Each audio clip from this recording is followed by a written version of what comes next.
कहते हैं प्रतिभा ना उम्र देखती है, न जाति देखती है और ना ही धर्म का बंधन मानती है। छोटी सी उम्र में भी अगर हौसला बुलंद हो तो दुनिया को हैरान करने वाले कारनामे किए जा सकते हैं। उत्तर प्रदेश के बाराबंकी जिले के छोटे से गांव अगेहरा की बेटी पूजा पाल ने यही कर दिखाया। पिछड़े समाज से आने वाली और फूस के घर में रहने वाली इस नन्ही वैज्ञानिक ने अपने सपनों की उड़ान से न सिर्फ अपने माता पिता का सिर गर्व से ऊंचा किया बल्कि पूरे देश को गौरवान्वित किया है।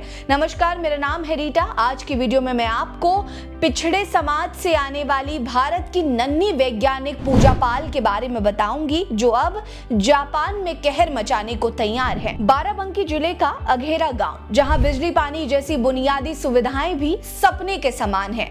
यहाँ पूजा पाल का परिवार फूस के कच्चे घर में रहता है। परिवार में 7 लोग हैं, 5 बच्चे और उनके माता पिता पुत्तीलाल पाल मजदूरी करके और माँ स्कूल में खाना बनाकर जैसे तैसे 2 वक्त की रोटी का जुगाड़ करते हैं। प्राइवेट स्कूल में पढ़ाना तो दूर, सरकारी स्कूल में बच्चों की पढ़ाई के लिए भी उन्हें खून पसीना एक करना पड़ता है। लेकिन पुत्तीलाल का इरादा पक्का है, वो अपने बच्चों की पढ़ाई में कोई कमी नहीं आने देना चाहते और उनके इसी जज्बे ने पूजा को वो हौसला दिया जिसने उसे गांव की गलियों से जापान तक पहुंचा दिया है। साल 2023 पूजा और उसके परिवार के लिए एक नया सवेरा लेकर आया। अगेहरा के उच्च प्राथमिक विद्यालय में 8वीं कक्षा में पढ़ने वाली पूजा ने कुछ ऐसा कमाल किया जिसने सबको चौंका कर रख दिया। उसने एक डस्ट फ्री थ्रेशर मशीन बनाई जिसने न सिर्फ राष्ट्रीय स्तर पर सुर्खियां बटोरी बल्कि उसे जापान जाने का सुनहरा मौका भी दिलाया।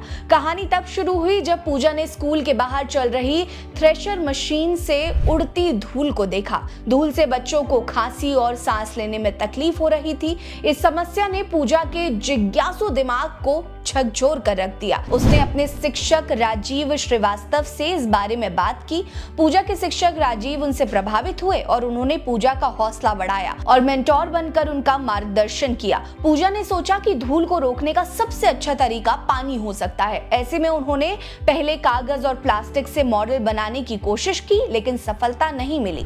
फिर शिक्षक राजीव के सुझाव पर उन्होंने टीन से मशीन बनाई। कई असफलताओं के बाद आखिरकार पूजा की मेहनत रंग लाई और उनकी एंटी डस्ट फ्री मशीन तैयार हो गई जो धूल को नियंत्रित कर सकती थी।